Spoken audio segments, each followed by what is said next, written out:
your kids. So what happened on Christmas Day when your 3 kids were little? Did you go across the river? Did you stay at home? No, they came over on our side. And we had it open there, and Grandma and Grandpa came over for that. They came over in the morning, yeah. And you would make breakfast? Yeah, and then they'd stay for dinner. How'd they get across the river? They went clear to Scottsburg and back up.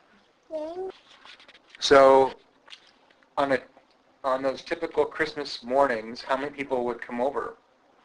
Just Grandma and Grandpa. Just Grandma and Grandpa? Yeah. Well, I don't think they ever came when Ramona and Wendell were down. I think they opened over there, and we opened there, and then we all got for dinner. And when Ramona came, quite often Grandma had the dinner. But regularly I had it. Yeah. So even though in those days there wasn't a lot of money, how did Santa arrive? I mean, Came to the front door. Did you guys, those kids get pretty much what they wanted for Christmas from Santa? Oh, yeah. Or did you make stuff? Yeah. It's called from Santa, or? Yeah, well, we took them usually somewhere to see Santa. Well, schools had them even, the Santas, and you could go up and do that. But sometimes Santa would knock at the door and ho, ho, ho, and that would be Grandpa Weatherly. Oh, really? Yeah. Grandpa Weatherly would pretend to be Santa. Yeah. And did anyone buy that? Or? Oh, yeah, the kids bought it completely. And then one year, he forgot himself and he talked normally and something else, and I was so mad I couldn't even say a word because I knew he was ruining it for him. And when they got through, they just all over, and one of them said, well, Grandpa forgot this. But he was still Santa, So someone must have made him a nice red suit and all that.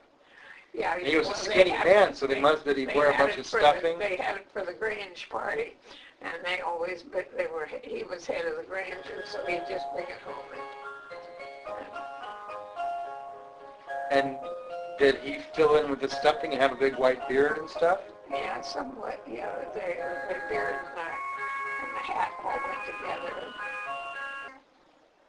What about Thanksgiving? Was Thanksgiving also at your house? No. Where did you go for Thanksgiving? I think we always went to Portland for Thanksgiving. To your mom and dad? That was the last trip we took for the year. From there on, Bill started feeding cattle. We never got to go anywhere. But that was the dead line right there. Were there any memorable Christmases through that period where you had snow on the ground? Oh, I suppose there was. I don't remember that in particular, but then there was one that we were flooded out also. Yeah.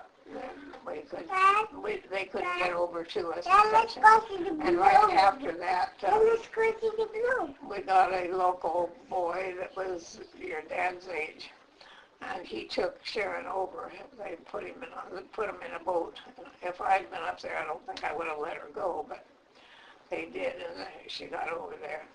Got over to the grandfolks, and she stayed with the grandfolks for 2 days, maybe 3, because they were going to berserk over not being able to get no phones were in, the lines were all down. And water come up pretty close to their house? No, they sat way up on the hill, but they just couldn't higher than your house?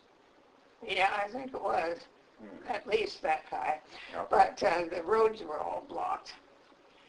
So did you see, on Christmas, would you go visit Norman and Irene as well, or Dick as well? No, or? I don't think so. I think we went just at Christmas Eve, and then that was the extent until after Christmas. Did you do anything fun for New Year's? We always had a pinochle party, whether I had it at the house or whether we went to one. But we had this big pinochle group, and we always had one on Christmas, New Year's Eve. What did the kids do? They stayed with Grandma and Grandpa. And they played cards over there.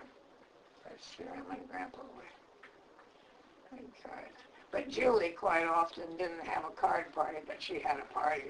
Julie Salad and she put on a big spread. She loved it. But we always celebrated New Year's Eve.